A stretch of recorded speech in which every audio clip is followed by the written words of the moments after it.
જીવન જીવવાની આપણી દ્રષ્ટિને એક નવો આકાર આપીએ.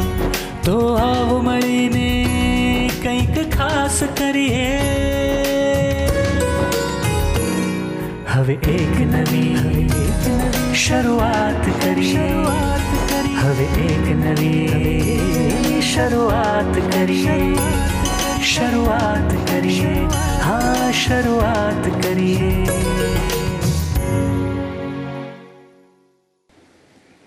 सूरजगीर गोसाई. જય સચ્ચિદાનંદ. જય સચ્ચિદાનંદ.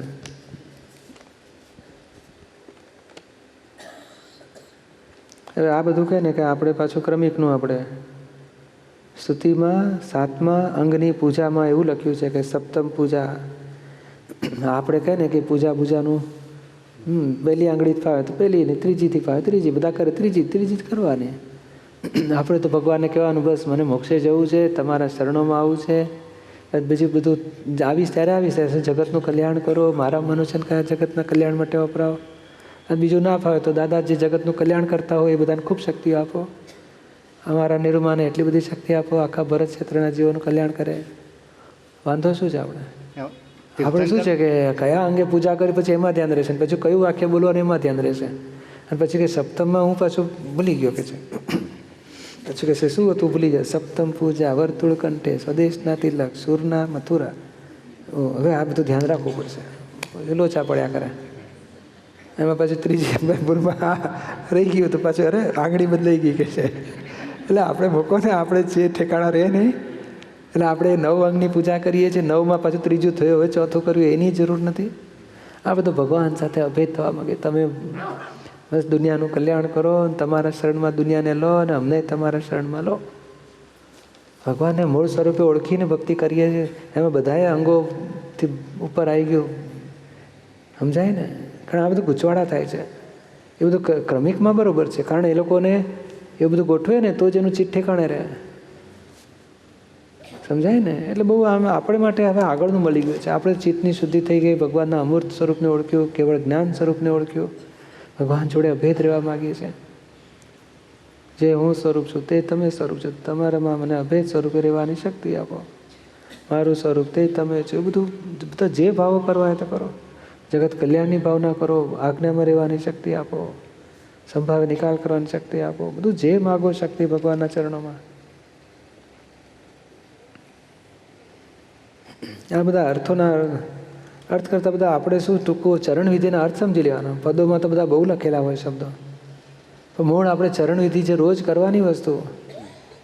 બહેનોએ તો 9 કલમો એ ખાસ કરવા જઈએ છે, પણ આટલા બધા હસબન્ડના દોષ દેખાયા કરતા હોય તો 9 કલમો બોલો તો મેં દોષો ન હોય, મેં આપણો ભાવ તો તૂટે કે ભાઈ મને અહમ ના દુભાય, શક્તિ આપો, ધર્મનું પ્રમાણ ના દુભાય. કારણ કોકની માટે કંઈક થાય ને ફલાણાવાળા એટલે ચક્કર ચાલુ થાય. તો ભાઈ આવું બોલીએ એટલે મેં બ્રેક તો વાગે ક્યાંક. કઠોર ભાષા, તંતિલી ભાષા ના બોલાવી, શક્તિ આપો. 9 કલમો તો ખાસ કરવા જઈએ છે.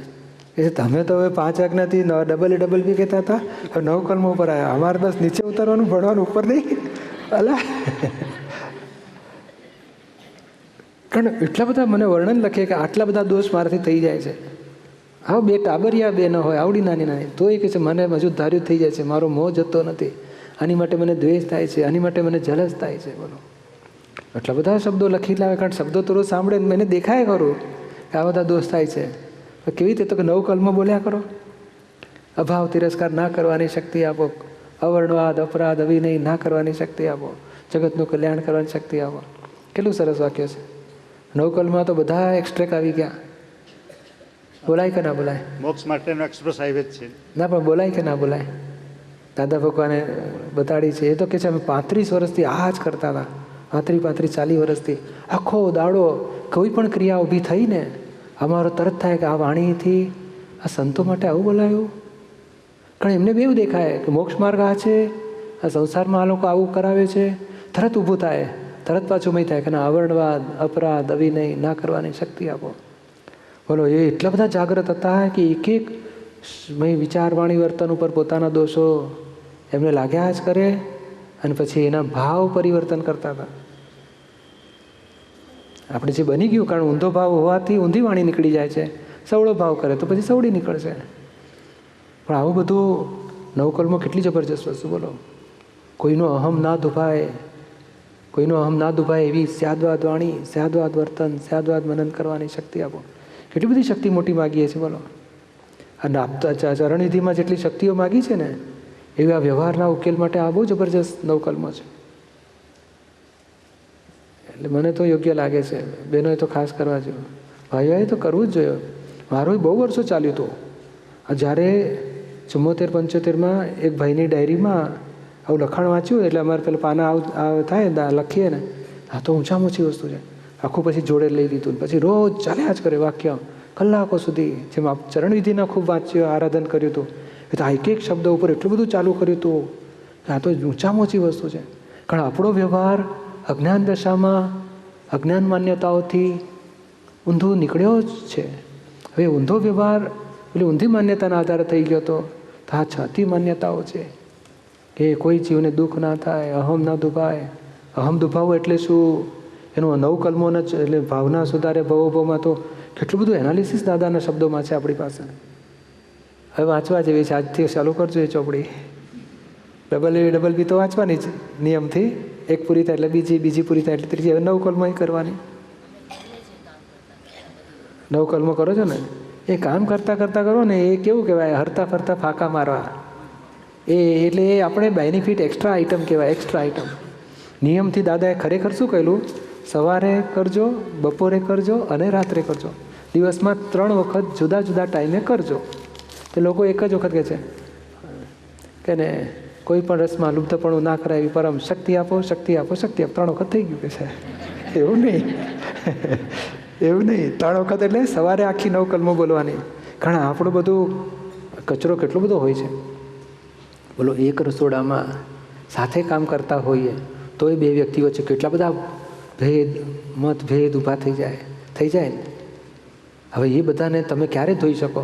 તો સવારે નવકલ્મો બોલ્યા ને તો તમારું ચિત્તમાં રહે કે ના, મારે કોઈને દુઃખ આપવું નથી, અવર્ણવાદ અપરાધ અભિનય કરવો નથી, જીવંત અગર મૃત્યુ પામેલા, પ્રત્યક્ષ અગર પરોક્ષ, કોઈ માટે વાંકું બોલવું નથી, ઊંધું બોલવું નથી, એનો અપરાધ કરવો નથી. કેટલા સરસ શબ્દો છે. એટલે ખાસ કરવા જેવો. આપણે મહત્વનું આ છે બધું. સમજાય છે ને? 2 દિવસ અગાઉ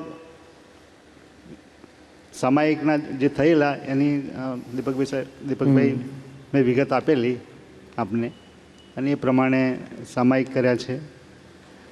બને એટલું બધું જ કરવા પ્રયત્ન કર્યો છે. આપે જે રસ્તો બતાવ્યો છે એ રસ્તે એક એક શબ્દ પાડી અને જ્ઞાનના મુક્ત વાંચ્યો બધો.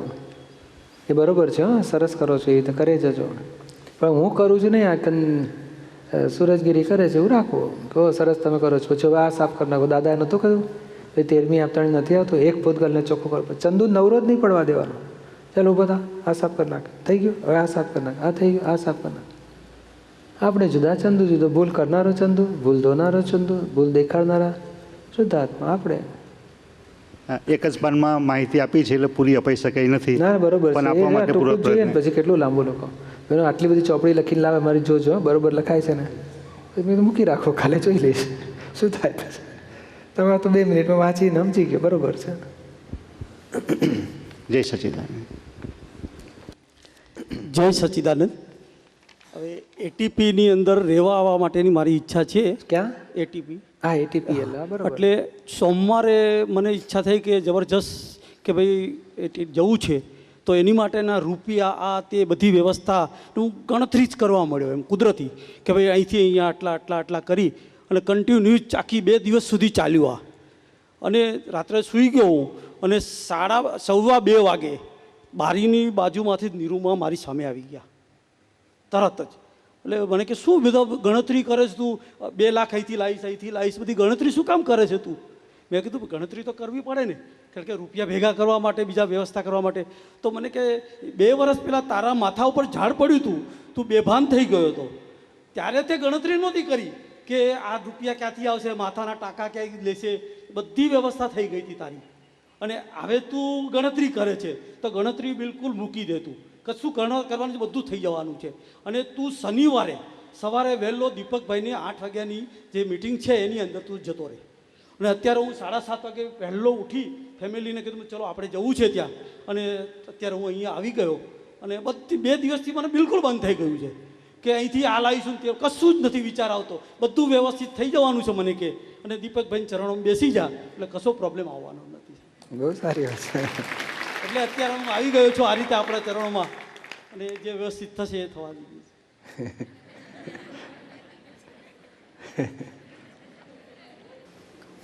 દીપકભાઈ, જય સચ્ચિદાનંદ.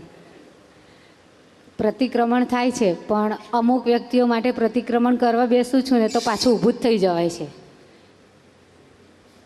તે પ્રતિક્રમણ નથી કરી શકાતો. ઊભું થઈ જાય એટલે કામ નીકળે બધા.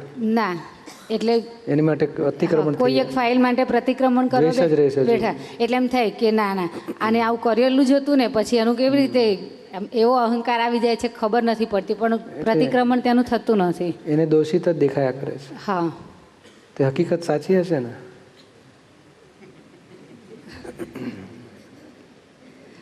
ખબર નથી એવું, પણ તો બીજી ઘણી બધી વ્યક્તિઓ માટેના પ્રતિક્રમણ બહુ સરસ થઈ જાય છે. હા, પણ આપણે બધી વ્યક્તિઓને સરસ થાય છે, આને માટે કેમ દોષિત દેખાય છે? હવે એ પોતે દોષિત છે કે શુદ્ધાત્મા દોષિત છે? નહીં, વ્યક્તિમાં 2 ભાગ હોય ને. શું નામ તમારું? કૈલાસ. હા, તો કૈલાસ અને પછી અંદર તમે શુદ્ધાત્મા છો કે કૈલાસ છો? શુદ્ધાત્મા. એટલે 2 જુદા પડ્યા ને? થોડાક પડે છે. હા, થોડા તો પડે ને. તો સામાનો થોડા તો પડી શકે ને. હા, એ સામા હોય એ સાસુ હોય ને પેલા મહી એક જેઠાણી હોય ને પેલા મહી શુદ્ધાત્મા, 2 જુદા ના પડે? હોય કે ના હોય? તો જેઠાણીના તમને દોષ દેખાતા હોય તો આપણે થાય ને ભાઈ શુદ્ધાત્મા તો નિર્દોષ છે, એવું તો કરી શકાય કે ના કરી શકાય? હા, એવું જુદું તો પાડો. હે ભગવાન, આ દોષિત ખરેખર તો દાદાનો કાયદો કેવો છે? એક સરસ વાત હતી દાદાને. એક જગ્યાએ દાદા કહે છે કે અમને હવે એવી જગ્યાએ જતા હતા તો એ મનમાં વિચાર આવ્યો કે આ બારવટિયાઓ સાલા પકડશે ને મારશે તો કે અમે હે ભગવાન તમને મેં બારવટિયા કલ્પ્યા તેની જ માફી માગું છું. બોલો, તમે છો શુદ્ધાત્મા, તમને મેં આવી કલ્પના કરી કે તમે બારવટિયા છો ને મને મારશો, મને મારી ના શકો, હું તો શુદ્ધાત્મા છું. બોલો, આવું એક વ્યક્તિ માટે એક અવળો ભાવ થાય ને તરત કહેવાનું કે હે શુદ્ધાત્મા ભગવાન તમે સારા છો ને તમારા માટે ખરાબ ભાવ કર્યો, માફી માગું છું.